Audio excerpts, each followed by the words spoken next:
First of all a very good morning to all of you students. आज की इस class में हम हमारा नेक्स्ट टॉपिक रीड करने जा रहे हैं जिसका नाम है आर्टिकल्स। आर्टिकल्स के बारे में आपने इंग्लिश में आपने इनको यूज़ ज़रूर किया होगा, बेशक कभी भी आपने इसका नाम ना यूज़ किया हो। आर्टिकल्स में ए, एन और द, हम इनका यूज़ करते हैं। जब भी आप इंग्लिश लैंग्वेज यूज़ करते हो तो सबसे ज़्यादा आप इन तीनों को तो यूज़ करते होगे। ये आर्टिकल्स की कैटेगरी के अंदर आते हैं। सो जी, आर्टिकल्स टू टाइप्स के होते हैं। एक होते हैं डेफिनेट आर्टिकल्स और एक होते हैं इनडेफिनेट आर्टिकल्स। डेफिनेट आर्टिकल्स कौन से होते हैं? जिसमें ओनली द आता है, और इनडेफिनेट आर्टिकल में ए और एन आता है। अभी डेफिनेट आर्टिकल में द क्यों आया और इनडेफिनेट आर्टिकल में ए एन क्यों आया, इसका क्या रीज़न है? जो द है वो हमें एक डेफिनेट नाउन बताता है कि मान लीजिए द ऑरेंज, की ये वाला संतरा या ये वाला orange, the pen, the pencil, एक पर्टिकुलर एक डेफिनेट नाउन के बारे में पॉइंट आउट करता है, इसीलिए इसको डेफिनेट आर्टिकल्स कहा गया है। ये सिंगुलर के साथ भी यूज़ होता है और प्लूरल के साथ भी। अगर हम बात करें ए और एन का, ये ओनली सिंगुलर के साथ यूज़ होते हैं और ये एक पर्टिकुलर नाउन को शो नहीं करते हैं। ठीक है। अगर हम रूल्स की बात करें, रूल्स कह लीजिए, डेफिनेट आर्टिकल्स द, मतलब द कहाँ पे यूज़ होता है? सबसे पहले to a noun that has already been mentioned, कि जो नाउन आपको पहले से मेंशन है। There once lived a boy, the boy was poor, यहाँ पे एक लड़के की बात हो रही है ना, ये नाउन हमें पहले ही दी गई है। उसके बाद हमने उसको द के साथ रिप्रेजेंट किया क्योंकि उसी लड़के की बात हो रही है कि यहाँ पे एक लड़का रहता था जो क्या था, पुअर था, इसलिए हमने द का यूज़ कर लिया। सेकंड में क्या कहा गया है? वो use the with adjectives in the superlative degree. English में आपने पढ़ा होगा एक कंपैरेटिव और एक सुपरलेटिव डिग्री होती है। सुपरलेटिव डिग्री कौन सी होती है स्टूडेंट्स? जिसमें आप पीछे EST लगाते हो। जैसे बिग है, अगर आपने इसकी कंपैरेटिव डिग्री करनी है तो वो विगर होगी, और अगर आपने इसकी सुपरलेटिव बनानी है तो वो बिगेस्ट होगी। उसी तरह हाई, उसकी कॉम्परमेटिव हायर एंड उसकी सुपरलेटिव हाईएस्ट। सुपरलेटिव डिग्री से पहले भी आप द का यूज़ करते हो। थर्ड में क्या बताया गया है? With the name of mountain, range, river, seas and oceans.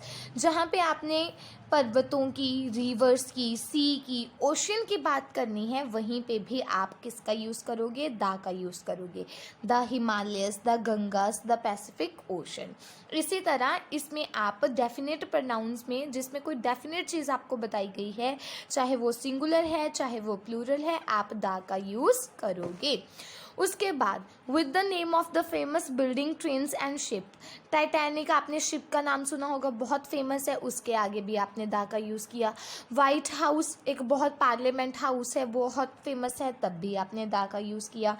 The Taj Mahal भी लिख सकते हो, द कुतुब मीनार भी आप लिख सकते हो।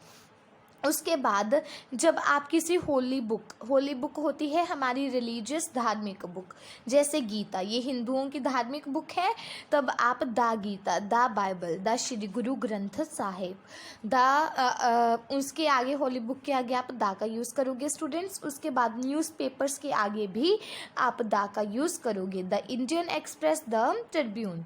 उसके बाद we use when we refer to things that are unique, जो हमारे यूनिवर्स में ना एक ही है या यूनिक है। जैसे सन एक है तो उसके आगे आप द का यूज़ करोगे।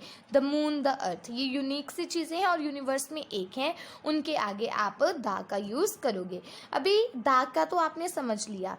ए और एन का कहाँ पे यूज़ करना है स्टूडेंट्स? हमें बहुत सारी क्लासेस में हमें पहले बता दिया जाता है कि जहाँ पे इंग्लिश में 5 वॉवल साउंड्स होते हैं, AIEOU, इसको हम वॉवल या वाउल दोनों साउंड्स बोल सकते हैं, दोनों तरह से प्रनाउन कर सकते हैं।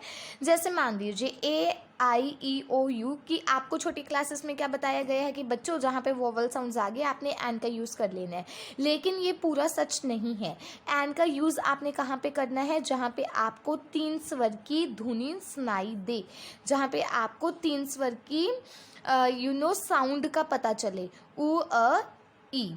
जो ये 3 स्वर हैं जहाँ पे इनकी साउंड आती है वहाँ पे आपने एन का यूज़ करना है, और ए का यूज़ आपने कहाँ पे करना है स्टूडेंट्स, जहाँ पे एक सिंगुलर नाउन है या फिर आप सिंगुलर थिंग के ऊपर बात कर रहे हो।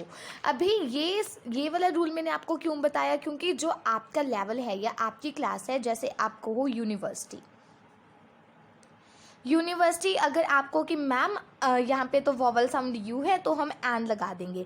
अगर आप स्टूडेंट्स यहाँ पे एन का यूज़ करोगे तो ये आपका गलत होगा, क्योंकि य की आवाज़ आ रही है, वो स्वर नहीं है। तो आप यहाँ पे किसका यूज़ करोगे, ए का यूज़ करोगे।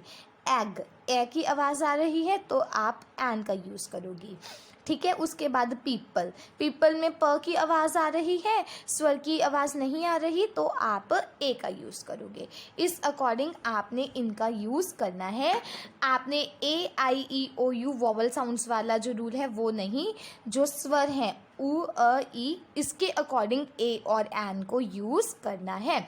जैसे मान लीजिए एक और केस होता है ऑनेस्ट, इसमें आप कहोगे कि मैम एच लगा हुआ है, लेकिन आपको पता है एच हमेशा साइलेंट होता है, हम ओ से स्टार्ट करते हैं ऑनेस्ट, तो ओ की आवाज़ आ रही है, तब आप क्या लगाओगे इसमें एन।